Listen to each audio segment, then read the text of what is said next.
Em nome do Pai, do Filho e do Espírito Santo. A graça de nosso Senhor Jesus Cristo, o amor do Pai e a comunhão do Espírito Santo estejam sempre convosco. Bom dia, iniciamos a nossa oração da manhã, neste terceiro dia da novena de São Miguel. Fazemo-lo da Igreja de Nossa Senhora de Fátima, na cidade de Kingston, Ontário, Canadá. E somos uma igreja, uma paróquia, criada, sonhada, construída e mantida pelo trabalho, pela entrega, pela generosidade, pelo amor à causa de Jesus Cristo, que nos veio trazer e anunciar o caminho para o reino, pelos imigrantes católicos de língua portuguesa, que apesar de muitas vezes não saberem falar a língua,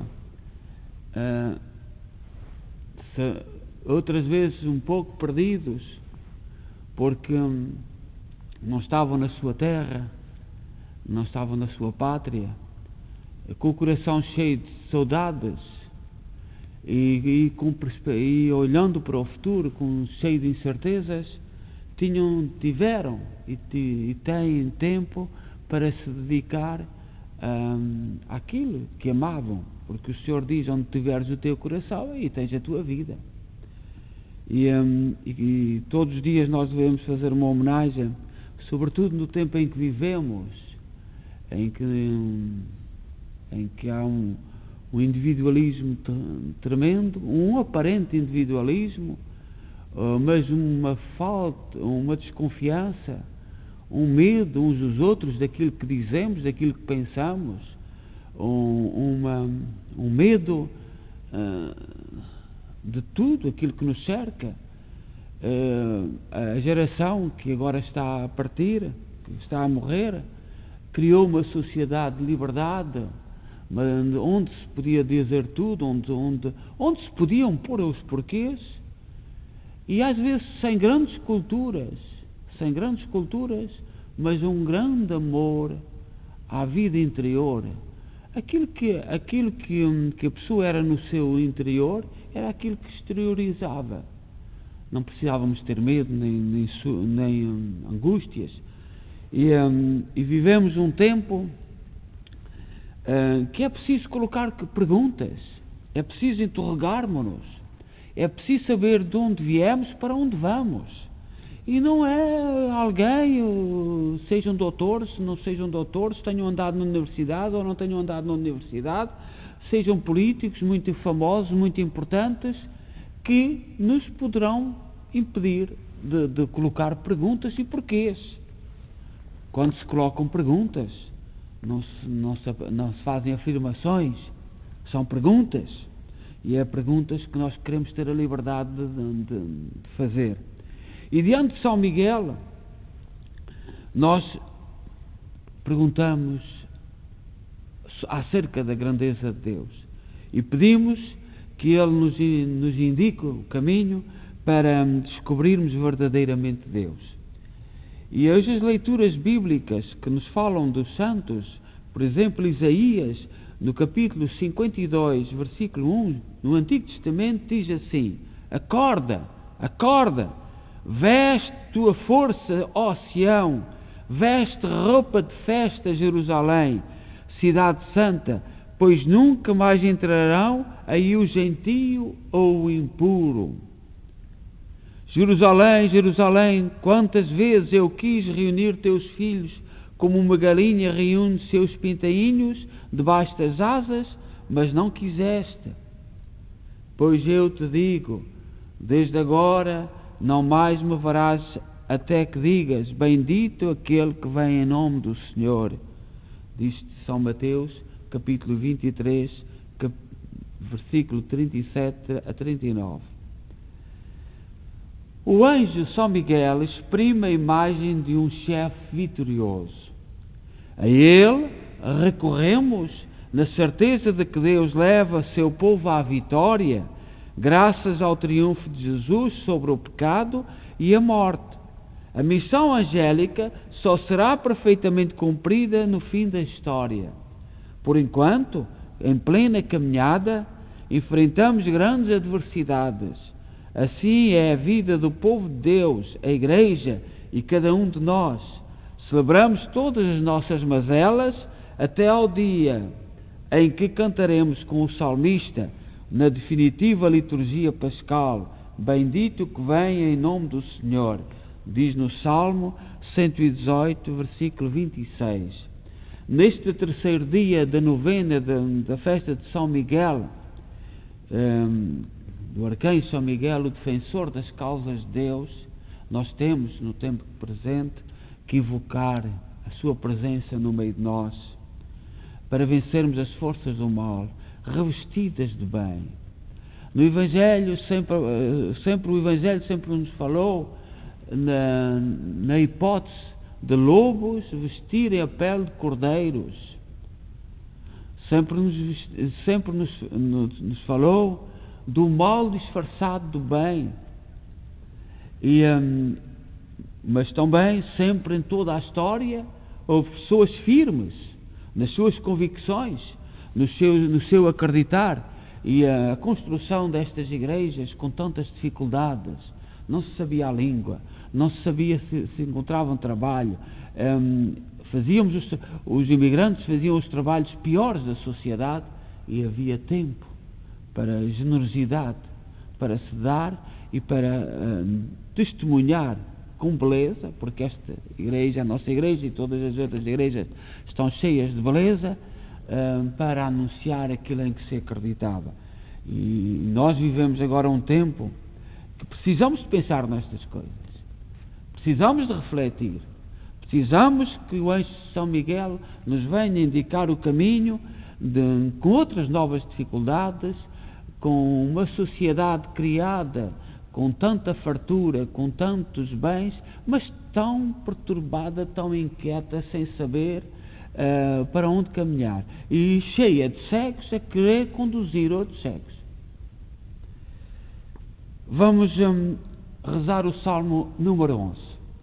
O Salmo número 11, já o salmista, no Antigo Testamento, fazia uma oração contra as más línguas. Foi sempre um flagelo. As más línguas foram sempre um flagelo. E muitas vezes as más línguas não atacam o mal, atacam até mesmo o bem, armando ciladas, armando armadilhas linguísticas, armando rasteiras. E o salmista, no Salmo 111, reza a Deus contra as más línguas, de que o Senhor nos livre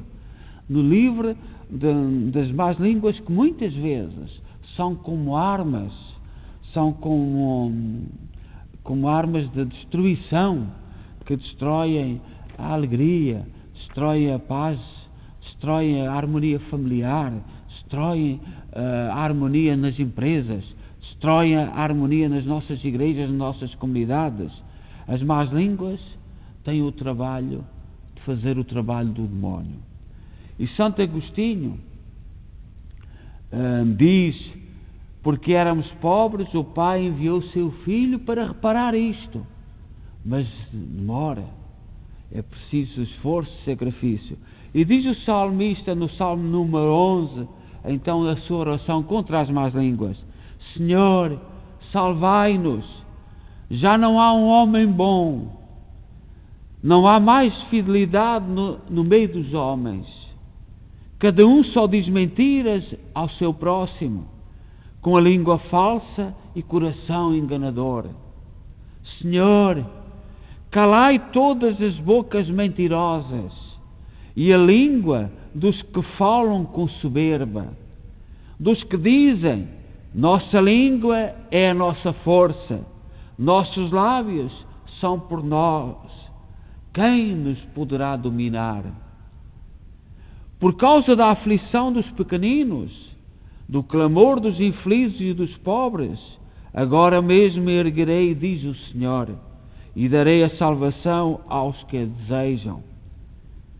As palavras do Senhor são verdadeiras, como a prata totalmente depurada, 7 vezes depurada pelo fogo. Vós, porém, ó Senhor Deus, nos guardareis, para sempre nos livrando desta raça. Em toda a parte os malvados andam à solta, porque se exalta entre os homens a baixeza. Glória ao Pai, ao Filho e ao Espírito Santo, como era no princípio, agora e sempre. Amém. As palavras do Senhor são verdadeiras, acreditemos, como a prata purificada pelo fogo. A leitura breve que nesta manhã a Igreja nos apresenta é tirada do São Paulo, na carta aos Romanos, capítulo 13, versículo 11 a 13. Irmãos, já é hora de despertar, já é hora de acordar. Com efeito, agora a salvação está mais perto de nós do que quando abraçámos a fé. A noite já vai adiantada, o dia vem chegando. Despojemo-nos das ações das trevas e revistamo-nos das armas da luz. Procedamos honestamente como em pleno dia. São Paulo compara o nosso caminho na história da salvação com a noite e o dia e convida-nos, porque já encontramos Jesus Cristo, já encontramos o caminho da fé, para andarmos à luz do dia, em pleno dia, não termos medo, não termos vergonha de andar à luz do dia. As nossas ações, as palavras, os nossos pensamentos, os nossos desejos não nos envergonham, diz São Paulo, para nós vivermos desta forma. Santo Agostinho escreve uma homilia sobre a Igreja e diz: a Igreja, compara a Igreja a uma videira que ao crescer estende os seus ramos para todos os lados. E a Igreja vai crescendo com os seus ramos com a ação dos batizados, dos cristãos. Nós não sabemos o futuro da nossa Igreja, que foi construída e é mantida pelo amor de tantos imigrantes. Não sabemos o futuro. Sabemos que é um ramo dessa videira cuja cabeça é Jesus Cristo e nós somos os membros. E é assim que Santo Agostinho diz-nos, fala-nos da Igreja. Nós que agora andamos a fazer a capela do seu Santo Cristo, os milagres, é neste sentido. Apresentar com arte, com gosto, com as coisas bem feitas, o Espírito que Jesus Cristo quer anunciar ao mundo. Não termos a nossa fé escondida, mas apresentá-la com amor a toda a sociedade e a comunidade. E diz assim Santo Agostinho: por todo o monte, por toda a colina e por toda a face da terra se dispersaram. Já dizia Ezequiel, o profeta Ezequiel, no capítulo 34, versículo 6. Que significa: por toda a face da terra se dispersaram, entregando-se a tudo que é terreno, amam o que brilha na face da terra e preferem isto.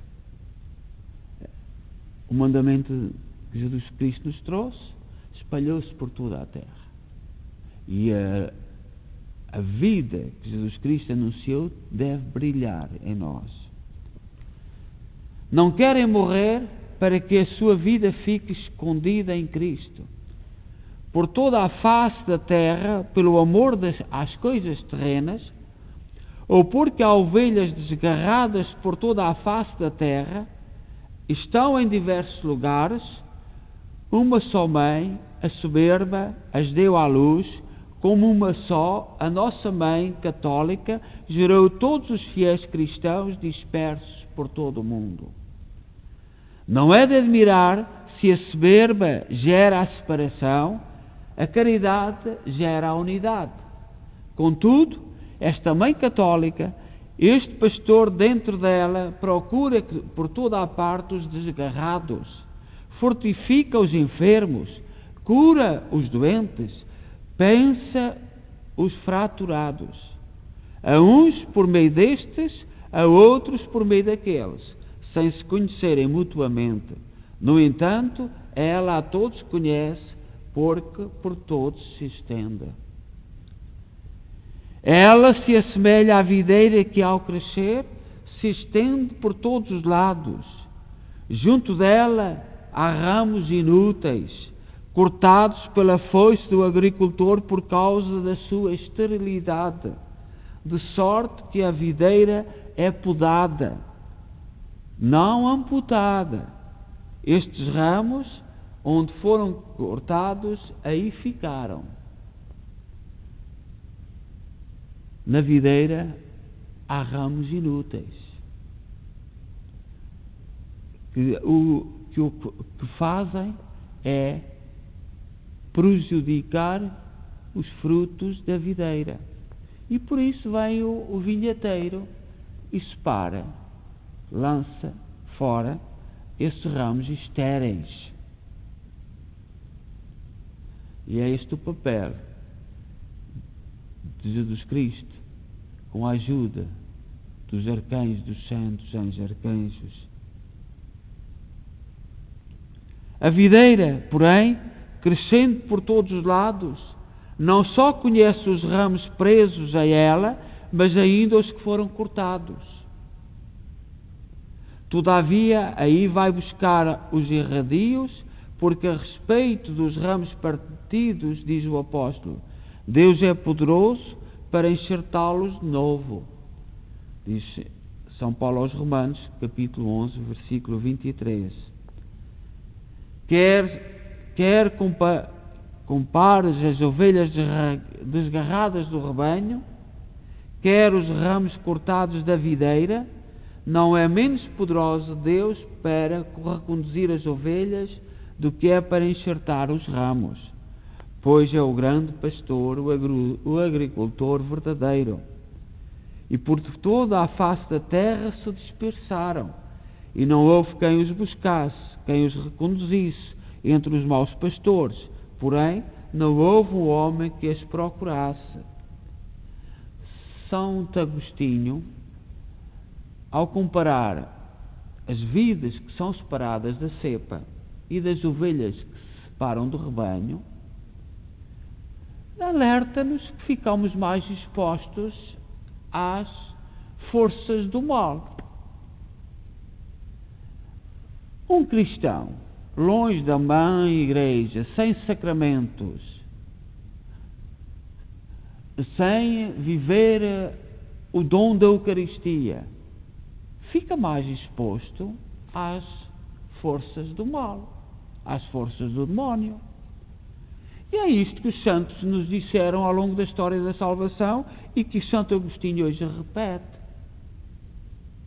Não quer dizer que uma ovelha que se trasmalha do rebanho não possa sobreviver um dia, 2 dias, 3 dias, mas vai chegar o dia em que vai chegar as forças do mal, os lobos. Isto o cristão, o batizado, tem que ter consciência, tem que se aproximar da vida da cepa, que na igreja são os sacramentos. Por isso ouvi, pastores, a palavra do Senhor. Por minha vida, diz o Senhor Deus. Vede por onde começa, como por um juramento de Deus, um testemunho da sua vida. Por minha vida, diz o Senhor, os pastores morreram, mas as ovelhas estão em segurança. O Senhor vive por minha vida, diz o Senhor Deus. Quais os pastores que morrem? Os que procuravam seu interesse, não onde Jesus Cristo. Haverão então, e se poderão encontrar pastores que não busquem o que é seu, mas o que pertence a Jesus Cristo. Sem dúvida alguma, haverá, e de certo se encontrarão, não faltam nem faltarão jamais. Portanto, Santo Agostinho, comparando a Igreja a uma cepa, ajuda-nos a refletir e ajuda-nos a pensar. E eu, quando olho para estas obras, para esta Igreja construída aqui na imigração, e sabendo os sacrifícios, sabendo o esforço, sabendo as dores que eu próprio, como imigrante, tenho que passar, estando noutra terra, com outras línguas, com outras leis, com outras regras, ter tempo e dedicação e sabermos para onde vamos. E nós temos que cantar glória a Deus pela fidelidade de tantos imigrantes católicos que continuam a ser fiéis, continuam a acreditar. Mas as ventanias são muitas. E as últimas, esta necessidade, parece que, de controle, de proibir que as pessoas pensem, que as pessoas reflitam, que as pessoas ponham interrogações, ponham porquês. Este tempo que é novo, de 5, 10 anos, e que foi preparado por certas ideologias, mete medo, assusta. Mas é aqui, e é um pouco por todo lado. E nós temos que nos manter unidos à cepa, para dar fruto. Coloquemos as nossas preces em Deus, diante de Deus, neste dia. Digamos: Senhor nosso Deus e nosso Salvador, Rei Todo-Poderoso, que pelo batismo nos conferiste um sacerdócio régio, fazei da nossa vida um contínuo sacrifício de louvor.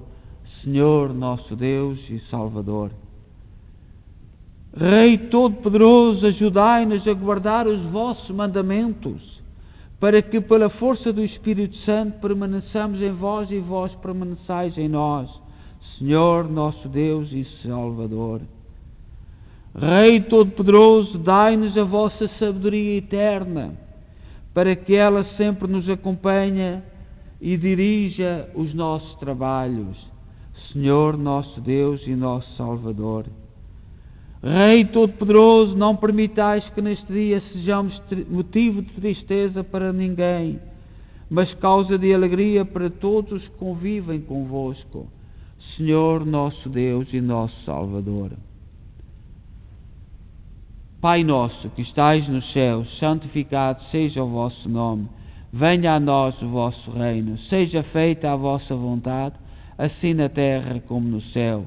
O pão nosso de cada dia nos dai hoje. Perdoai-nos as nossas ofensas, assim como nós perdoamos a quem nos tem ofendido, e não nos deixeis cair em tentação, mas livrai-nos do mal. Amém.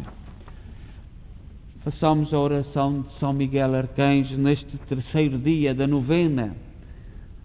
São Miguel Arcanjo, fiel servidor de Deus, pela força de Jesus Cristo ressuscitado, confortai-nos nas nossas fraquezas e nos sustentai no combate, a fim de que, na unidade do povo de Deus, não nos deixemos abater pelas dificuldades que encontramos ao longo dos nossos dias, dos nossos anos, de modo que sejamos capazes de perceber as manobras do demónio e, com redobrada coragem, nos deixemos fortalecer pelo Espírito de Jesus, a fim de um dia nos alegrarmos com a sua vida, por nosso Senhor Jesus Cristo, vosso Filho, na unidade do Espírito Santo.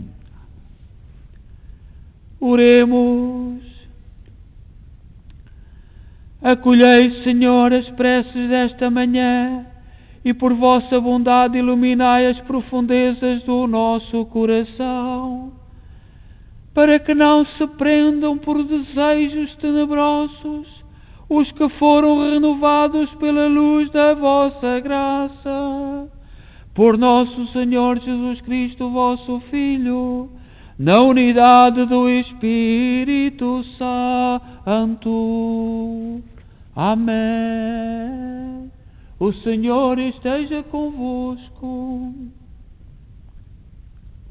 Abençoe-nos Deus Todo-Poderoso, Pai, Filho e Espírito Santo. Amém. Vamos em paz e que o Senhor nos acompanhe.